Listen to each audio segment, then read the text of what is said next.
அஸ்ஸலாமு அலைக்கும் வரஹ்மத்துல்லாஹி வபரகாத்துஹு. வலைக்கும் அஸ்ஸலாம் வரஹ்மத்துல்லாஹி வபரகாத்துஹு.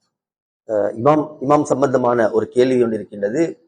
அதாவது ஸ்ரீலங்கா பொறுத்த வகையில இமாம்மார்கள் ரெண்டு வகையும் பொழுது தப்லீக் ஜமாத்தில் ஈடுபடக்கூடிய இமாம்மார்கள், தரீக்கத்துல ஈடுபடக்கூடிய இமாம்மார்கள், தௌஹீத் என்ற அடிப்படையில ஈர்க்கக்கூடிய இமாம்மார்கள், பலதரப்பட்ட இமாம்மார்கள் ஸ்ரீலங்கா நாட்டில் இருந்து கொண்டிருக்கின்றார்கள். பள்ளிவாசலில் கடமை புரிகின்றார்கள். சிலவங்க சொல்லக்கூடிய வார்த்தைகள் தான், அதாவது தரீக்கத்தில் ஈடுபடக்கூடிய இமாம்மார்கள் மௌலூத் மஜ்லிஸ்கள், ஹவராக்கள், அப்படியும் இல்லாட்டி வலிஃபாயா புத்தியா, அப்படியும் இல்லாட்டி சலாத்துன் நாரியா போன்ற சில மஜ்லிஸ்களில் ஈடுபடக்கூடியவர்களாக இருக்கின்றார்கள். இப்படியாப்பட்ட நான் கேட்கக்கூடிய கேள்வி என்னன்னு சொன்னா, இப்படியாப்பட்ட இமாம்களுக்கு பின்னால், மஜ்லிஸ்களில கலந்து கொள்ளக்கூடிய இமாம்களுக்கு பின்னால் தொழுவது பிதுஅத்தா, தொழ முடியுமா, ஹராமா என்று அதனுடைய விளக்கத்தை கொஞ்சம் கூறுங்க. அல்ஹம்துலில்லாஹ். ஒரு அழகான ஒரு கேள்வியை நீங்க முன் வச்சிருக்கிறீங்க. பொதுவாக பரவலாக இன்றைக்கு ஒரு சில மக்கள் இப்படி பேசிக் கொண்டிருக்கிறாங்க. அதாவது குறிப்பாக இலங்கை, இந்தியா போன்ற நாடுகளில் நாம குறிப்பாக அஹ்லு சுன்னத் வல் ஜமாத் உடைய நிலையில் இருக்கக்கூடியவர்கள், பள்ளிவாசலில் இமாம்களாக இருப்பவர்கள் அல்லது முதரிஸ்கள், உஸ்தாதுமார்கள், இப்படிப்பட்டவர்கள் சமூகத்திலே நடைபெறக்கூடிய சில நிகழ்வுகள், அது முக்கியமாக ஹத்தமுல் குர்ஆன், மரணித்த ஒருவருக்காக வேண்டிய குர்ஆனுடைய ஓதி தமாம் செய்வார்கள், அல்லது நபி ஸல்லல்லாஹு அலைஹி வஸல்லம் அவங்க மீது மௌலிது ஷரீஃப்கள் அவ்விதமாக ஓதுவார்கள், அல்லது ஸலவாத்துடைய மஜ்லிஸ்கள், திக்ருடைய மஜ்லிஸ்கள், இப்படிப்பட்ட நிகழ்ச்சிகளை செய்வார்கள். இதிலே செய்வதனுடைய நோக்கம் என்னென்றால், அல்லாஹ்விடத்தில் நெருங்குவது, அல்லாஹ்விடத்திலே நன்மைகளை பெற்றுக் கொள்வது, மரணித்தவர்களுக்கு நன்மையை சேர்த்து வைக்கிறது, அல்லது ஒரு மனிதன் தன்னுடைய தேவைகள், ஹாஜத்துகளை நிறைவேற்றிக் கொள்வதற்கு அல்லாஹ்விடத்தில் துஆ செய்வதுதான் இந்த நோக்கம். அப்ப இப்படிப்பட்ட மஜ்லிஸ்களில் கலந்து கொள்ளக்கூடிய இமாம்களுக்கு பின்னால் இருந்து தொழ முடியுமா என்று நீங்கள் கேட்கிறீர்கள். இவர்களுக்கு பின்னால் தொழுதால் தொழுகை கூடுமா என்று உங்களது கேள்வி. இந்த கேள்வி நான் நினைக்கிறேன் சும்மா வரவில்லை.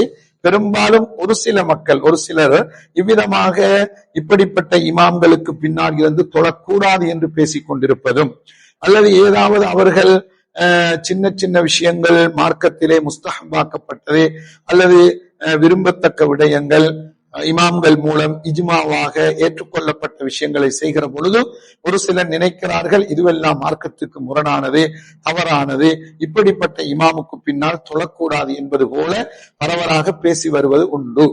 ஆனால் இதை பொறுத்தவரையில் நாம் விளங்கிக் கொள்ள வேண்டி இருக்கிறது, மார்க்க தீர்ப்புகளை, மார்க்க விஷயங்களை நானும் நீங்களும் மட்டுமே பேசிக்கொண்டு இருப்பது அல்ல.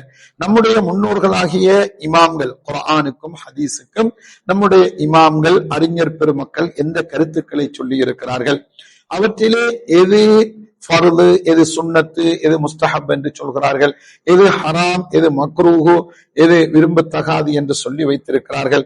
இப்படிப்பட்ட விஷயங்களிலே இப்போது நீங்கள் சொன்ன இந்த விடயங்கள், ஹத்தமுல் குர்ஆனாக இருக்கலாம், விக்ரு ஸலவாத்துடைய மஜ்லிஸ்களாக இருக்கலாம், மௌலிதுடைய மஜ்லிஸ்களாக இருக்கலாம், இவைகள் எல்லாம் அதாவது ஓதுவது, இதை நாம் செய்வது ஆகும் என்று உலமாக்கள் நமக்கு சொல்லித் தந்திருக்கிறார்கள். இமாம்கள் அந்த கருத்திலே இருக்கிறார்கள்.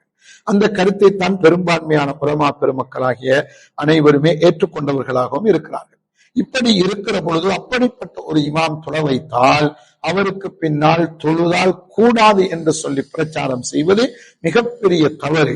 அதில் எந்த விதமான அவ்விதம் நீங்கள் தொழுவதனால் உங்கள் தொழுகைக்கு எந்த இடைஞ்சலும் வரப்போவது இல்லை, தொழுகை பாத்திலாகவும் மாட்டாது, தொழுகையிலே பிழை வந்து விட்டது, நன்மை குறைந்து விடவும் மாட்டாது. இதை மிக தெளிவாக விளங்கிக் கொள்ள வேண்டும். இப்படி சிலர் விளங்கிக் கொள்ளாததனால் அவர் பித்அத்து செய்கிறார், இவர்களுடைய பார்வையிலே அது பித்அத்து என்ற அடிப்படை பித்அத்து செய்கிறார் என்று சொல்லிக் கொண்டு அந்த இமாம்களை வெறுப்பதும், அவர் இருக்கிற மஹல்லாவை விட்டுவிட்டு வேறு மஹல்லாவுக்கு போய் தொழுவதும், இப்படிப்பட்ட ஒரு சிலர் செய்வதும் உண்டு. அப்படியெல்லாம் சிரமப்பட வேண்டிய அவசியம் இல்லை. எந்த அளவுக்கு மார்க்கத்தினுடைய தீர்ப்பு என்று சொன்னால், ஒரு மனிதன் பாவம் செய்தாலும் கூட அவன் காவிராக மாட்டான்.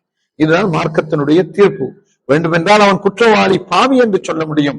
பாவத்தை செய்தாலே காவிராக மாட்டான் என்று சொன்னால், தொழக்கூடிய ஒரு இமாம் அதிகமான பெரும்பான்மையான உலமாக்களால், இமாம்களால் ஏற்றுக்கொள்ளப்பட்ட முஸ்தஹப்பான விரும்பத்தக்க அந்த செயலை அவர் செய்கிறார் என்பதனால் அவருக்கு பின்னால் தொழக்கூடாது, அது தவறு பிழை என்று சொன்னால் அது மார்க்கம் விளங்காதனால் அல்லது நடுநிலையான முறையிலே இமாம்கள் உலமாக்களுடைய கருத்துக்களை ஜீரணிக்காத மக்கள் தான் அவ்விதமாக பேசுகிறார்கள்.